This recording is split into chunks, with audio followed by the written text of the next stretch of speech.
Qala al-musannif rahimahullahu ta'ala wa adaman naf'a bihi wa bi'ulumihi fid dharaini amin. Hadhil jumlatu wajjahtu wajhiyah ila akhiriha tadullu ala tawajjuhi li ibadatillahi wa ifraduhu biha. Jamaah dan Allah wa yakum ajma'in. Alhamdulillah Allah masih perkenankan kita melangkahkan kaki datang ke rumah Allah untuk melaksanakan salah satu kewajiban kita, sholat subuh berjamaah. Dilanjut dengan duduk di majelis ilmu.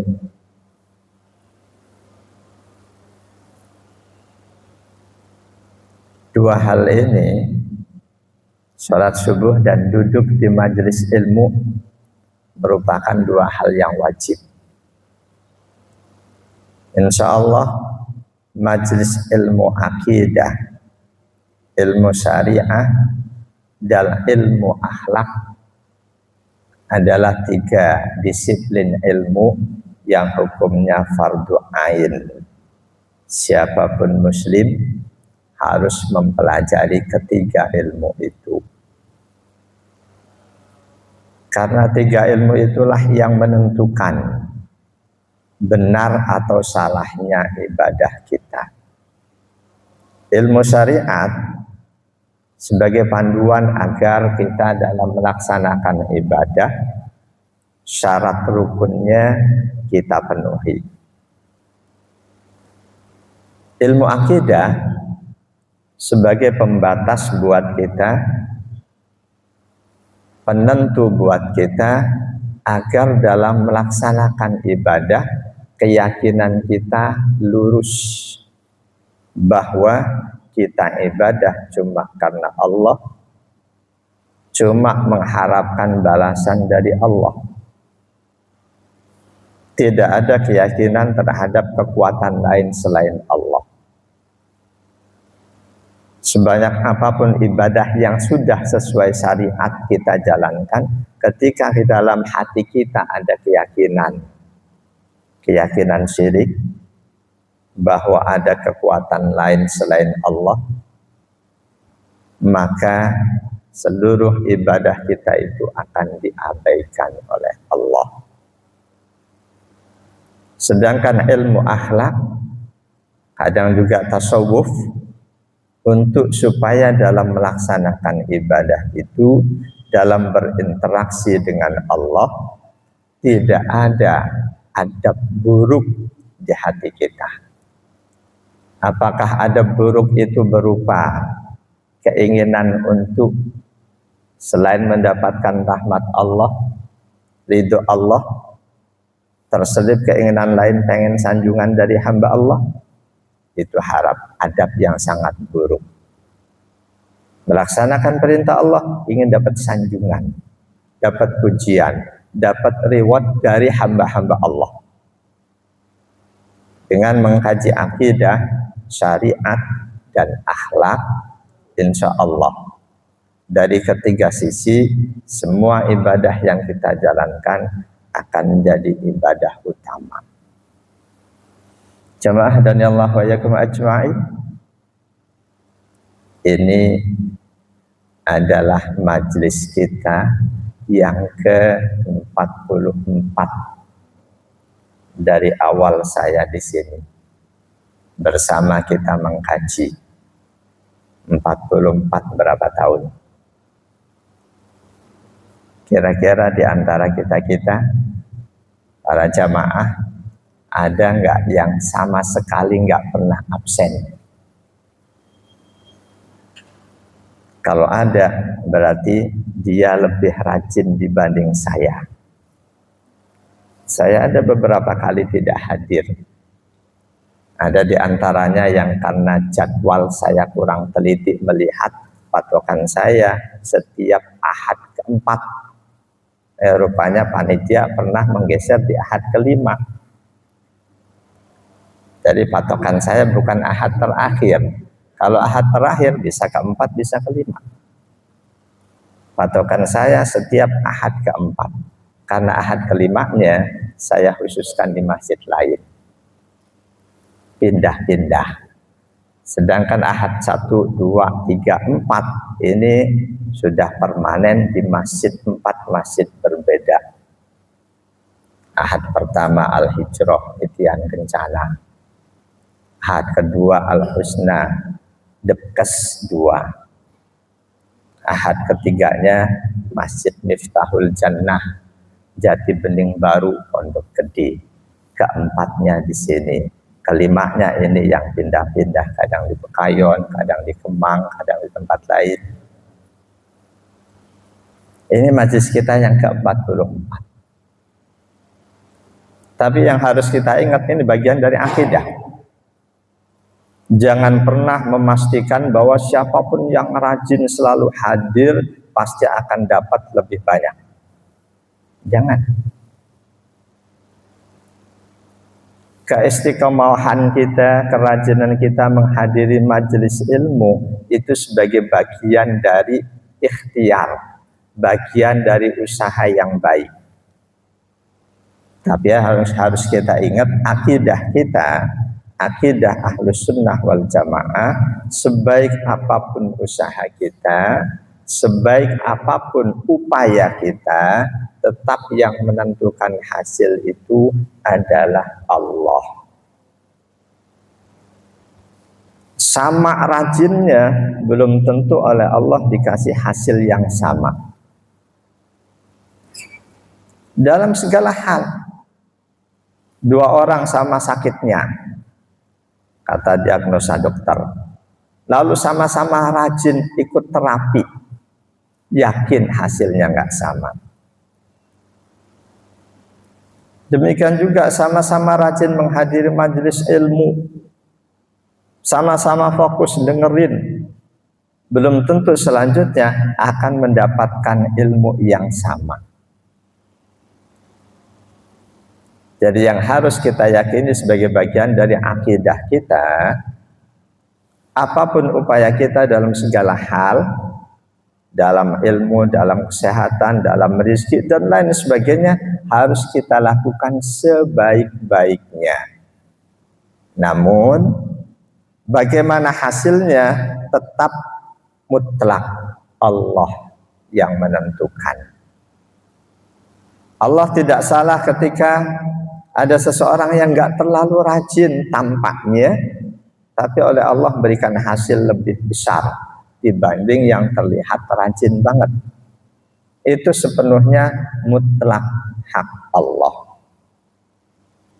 Demikian halnya dalam ilmu.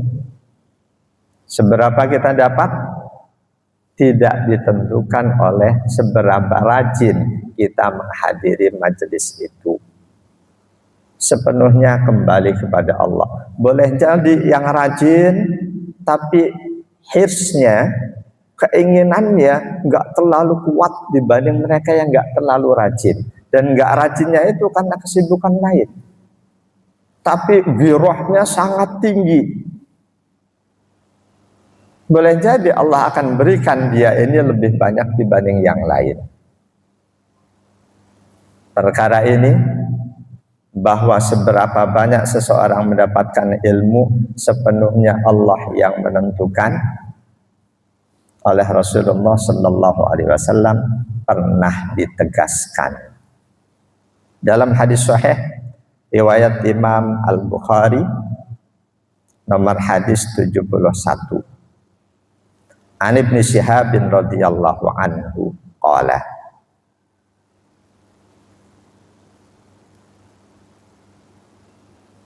dari seorang tabi'in Ibnu Syihab radhiyallahu anhu, beliau berkata, qala Humaid bin Abdurrahman, berkata Humaid bin Abdurrahman, kata Humaid, sami'tu Muawiyah radhiyallahu anhu khatiban yaqulu, Aku pernah mendengar langsung suatu hari sahabat Nabi Muawiyah bin Abi Sufyan ketika menjadi khatib, beliau Muawiyah berkata, sami'tu Nabiyya sallallahu alaihi wasallam yaqulu. Aku pernah mendengar Nabi sallallahu alaihi wasallam bersabda, may yuridillahu bihi khairan yufaqihu fiddin. Siapa saja yang oleh Allah dikehendaki menjadi orang baik, salah satu tandanya yufaqihu fiddin, dia akan dijadikan oleh Allah sebagai orang yang faham agama. Tanda-tanda orang faham agama, sholatnya benar, zakatnya benar, akhlaknya indah, akidahnya lurus. Termasuk tanda orang yang paham agama, ketika dia jadi khatib sekaligus imam, sholatnya lebih panjang dibanding khutbahnya. Itu tanda orang yang paham agama. Ketika sebaliknya khutbahnya yang jauh lebih panjang dibanding sholatnya, itu dia nggak paham agama. Minimal nggak paham dalam urusan itu.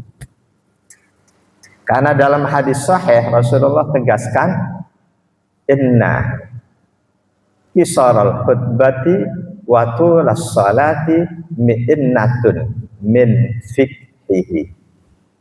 Sesungguhnya pendeknya khutbah dan panjangnya sholat itu pertanda dia faham agama.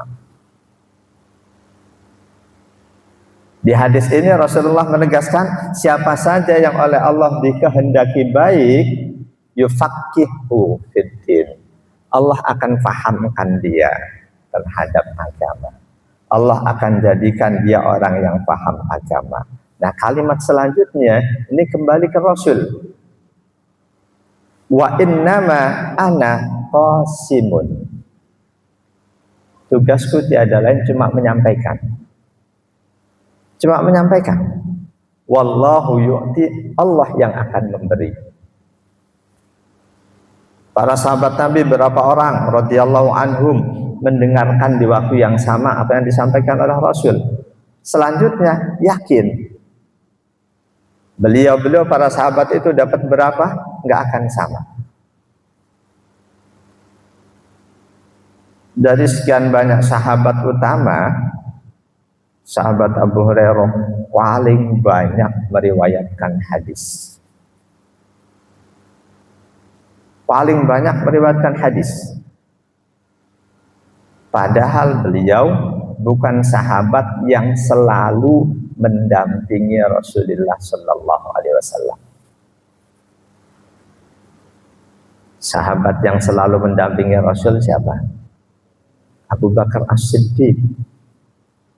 Tapi hadis yang bersumber dari sahabat Abu Bakar As-Siddiq enggak banyak dibanding sahabat Abu Hurairah, sahabat Abdullah bin Mas'ud, sahabat Abdullah bin Abbas, sahabat Abdullah bin Umar, sahabat Anas bin Malik. Jemaah dan Allah ajma'in. Di hadis ini Rasul menegaskan, wa innama ana qasim. Tugasku cuma menyampaikan. Menyampaikan apa yang harus disampaikan. Para mustami' jamaah sahabat dapat berapa? Wallahu yu'ti, Allah yang ngasih. Allah yang nentuin. Jamaah dan Allah ajma'in. Jadi kehadiran kita di majelis ilmu itu cuma bagian dari upaya usaha kita untuk mendapatkan ilmu. Pada akhirnya tetap Allah mutlak yang menentukan kita akan dapat berapa. Ini berlaku dalam segala hal. Upaya untuk sehat, kita wajib upaya sebaik-baiknya. Termasuk upaya untuk mendapatkan rahmat Allah, ridho Allah. Upayanya dengan melaksanakan hal-hal yang diridhoi oleh Allah, perintah-perintah Allah, menjauhi larangan Allah. Semuanya wajib kita lakukan sebaik-baiknya. Salat wajib dilakukan sebaik-baiknya. Puasa, zakat, semua amal soleh, semua kebaikan-kebaikan itu wajib dilakukan sebaik-baiknya. Enggak boleh asal-asalan. Istiqomah menghadiri majelis ilmu itu bagian dari upaya terbaik untuk mendapatkan ilmu. Sekali lagi pada akhirnya ini akidah Ahlus Sunnah wal Jamaah, dalam segala hal Allah yang menentukan. Al-Qadi Allah. Allah yang menentukan. Dan ini pernah dijadikan sebagai salah satu doa oleh Rasul. Beliau berkata, Allahumma ya qadiyal umur. Ya Allah yang maha menentukan segala hal. Jadi enggak boleh kita misal usaha kita benar-benar usaha terbaik untuk mendapatkan rezeki. Dan selama ini hasilnya memang sesuai dengan harapan, berlimpah rezeki kita. Terus di hati kita punya keyakinan siapapun yang berusaha dengan usaha sebaik-baiknya pasti akan sukses. Ini nggak boleh masuk kategori syirik. Dengan kalimat itu pasti akan begini, seolah-olah Allah pun nggak ada apa-apanya. Mau sukses yang menentukan usahanya, bukan Allah. Ini nggak bolehnya. Kita sakit, kita berupaya berobat sebaik-baiknya, pasti sembuh, nggak boleh, syirik. Sebaik apapun usaha kita, ikhtiar kita, tetap Allah yang menentukan. Jadi pernah Rasul berdoa dalam satu doa yang cukup panjang, diriwayatkan oleh Imam At-Tirmidzi, Imam Ahmad, At-Tabrani dan Imam Ibnu Huzaimah. An Ibnu Abbas radhiyallahu anhu maqala, dari sahabat Abdullah bin Abbas radhiyallahu anhu, beliau berkata, ba'asanil Abbas ila Rasulillah sallallahu alaihi wasallam. Suatu hari ayahku Al-Abbas mengutus aku untuk menghadap Nabi sallallahu alaihi wasallam. Fa'ataituhu mumsiyan. Aku pun berangkat ke rumah Nabi jalan kaki. Wa huwa fi baiti khalati Maimunah bintul Haris. Pada saat itu Nabi sedang berada di rumah bibiku, bibi Ibnu Abbas yang juga salah satu istri Rasul, Maimunah binti Al-Haris. Rupanya Ibnu Abbas nginep di rumah bibinya itu karena bapaknya Al-Abbas menyuruh dia untuk kamu pelajari, kamu lihat apa sih yang dilakukan oleh kakak iparmu itu, oleh pamanmu itu. Jadi sebagai nasab, Rasul itu sepupuan dengan Abdullah bin Abbas. Tapi dari sisi yang lain, Rasul suami dari bibinya Abdullah bin Abbas. Jadi sepupu iya, pernah paman juga iya. Kata Ibnu Abbas, faqama Rasulullah sallallahu alaihi wasallam yusalli minal lail. Malamnya Rasul bangun. Beliau kerjakan salat lail. Falamma shalla rakaatayil fajri, terus sampai ke waktu subuh, ketika Rasul selesai salat 2 rakaat sunnah subuh alias salat sunnah fajar, meskipun ada yang membedakan di antara ulama, ada yang berpandangan sunnah fajar dengan sunnah subuh 2 hal yang berbeda. Sebagian yang lain berpandangan sunnah fajar dengan sunnah subuh satu hal yang sama, dua nama. Kata Ibnu Abbas, setelah selesai 2 rakaat sebelum subuh, Rasul membaca doa yang didengar oleh beliau. Allahumma ya qadiyal umur wa ya safiyas sudur kama tajiru bainal bukhur antujirani min adabis sa'ir wa min da'watis subur wa min fitnatil kubur. Jadi Rasul dalam menyusun doanya juga senang menggunakan kalimat yang akhirnya R, akhirnya apa? Beliau suka itu. Bagian dari mengindahkan bahasa. Ya qadiyal umur, ya Allah yang menentukan segala perkara. Wa ya safiyas sudur, ya Allah yang menyembuhkan segala kotoran dan penyakit hati. Kama tujiru bainal buhur, sebagaimana di antara 2 lautan engkau batasi. Laut asin, laut tawar, enggak bercampur airnya. Antajirani min adabis sa'ir, batasilah aku, cegahlah aku dari adab yang panas. Wa min da'watis subur, dari ajakan yang menyesatkan. Wa min fitnatil kubur, dan juga dari fitnah kubur.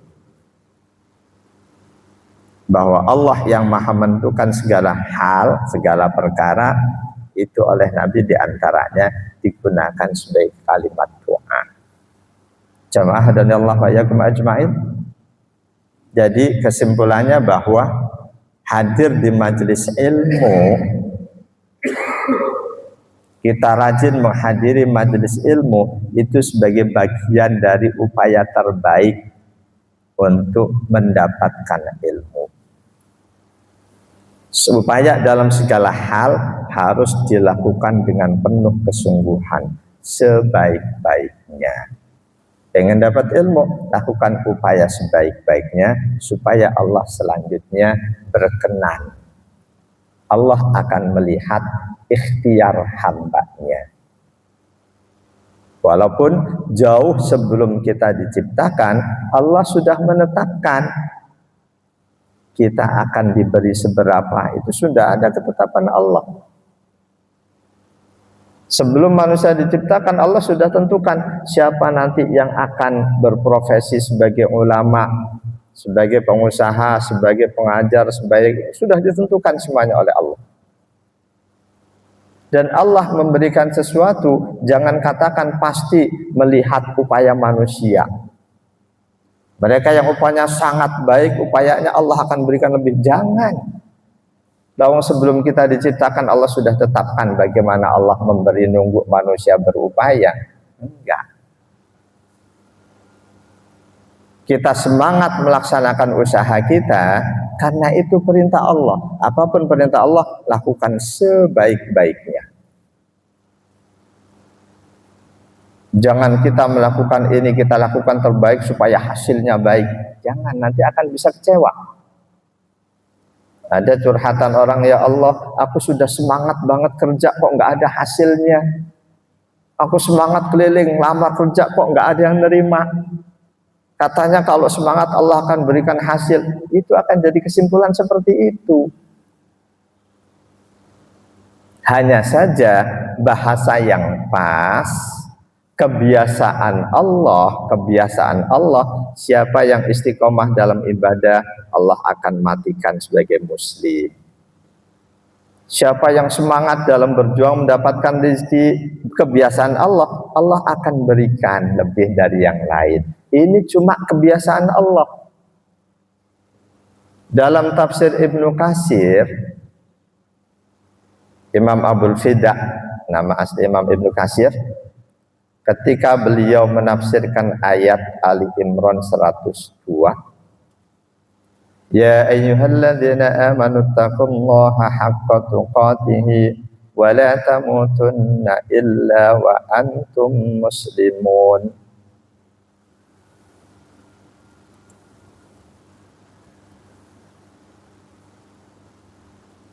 Ketika beliau menafsirkan ayat itu, beliau gunakan kalimat kebiasaan Allah, siapapun yang selama hidupnya dia laksanakan ketakwaan kepada Allah sebaik-baiknya, Allah akan matikan dia sebagai muslim. Kebiasaan Allah, adat Allah. Beliau nggak katakan pasti Allah matikan sebagai muslim, enggak. Karena kalau dikatakan seperti itu akan bertolak belakang dengan hadis dari sahabat Abdullah bin Mas'ud. Hadisnya sahih, hampir diriwayatkan oleh semua ulama hadis. Kata Rasul di hadis itu, wa inna minkum man ya'malu bi amalil ahlil jannah hatta ma kana bainahu wa bainaha illa dira'un. Ada di antara kalian manusia yang sehari-hari amal ibadahnya amal ibadah calon penghuni surga, sehingga masyarakat menyebut ini dia dengan surga ini udah deket banget, tinggal sehasta. Fayasbiqu alaihil kitab, ternyata jauh sebelum dia diciptakan Allah sudah tetapkan dia ini akan jadi penghuni neraka. Apa yang terjadi selanjutnya? Fayamalu bi amali ahlin nar, pasti dia nanti akan berubah. Yang semula rajin ibadah berubah haluan jadi orang yang menyimpang. Di tengah dia penyimpangannya itu mati, otomatis masuk neraka. Nah, itu Imam Ibnu Katsir ketika menafsirkan Ali Imran 102, kebiasaan Allah, adat Allah, siapapun yang menjalani hari-hari kehidupannya dengan taat melaksanakan perintah Allah, kebiasaan Allah, dia akan dimatikan sebagai muslim mukmin. Nah, di bagian akhir Imam Ibnu Katsir menambahkan kalimat wal iyadu billah min khilafi dzalik. Kita harus tetap selalu memohon perlindungan kepada Allah, jangan sampai kita diperlakukan oleh Allah tidak seperti kebiasaan Allah. Jadi kalimat-kalimat yang memastikan segala sesuatu itu jelas secara akidah kalimat yang salah. Kalau kamu sungguh-sungguh ngaji pasti pintar, salah. Kamu benar-benar sungguh-sungguh bekerja pasti berhasil, salah. Sebaliknya yang betul, insya Allah. Jika kamu rajin menghadiri majelis ilmu, insya Allah. Nah, kalimat insya Allah ketika kita ucapkan dalam momen seperti itu, sekaligus itu doa.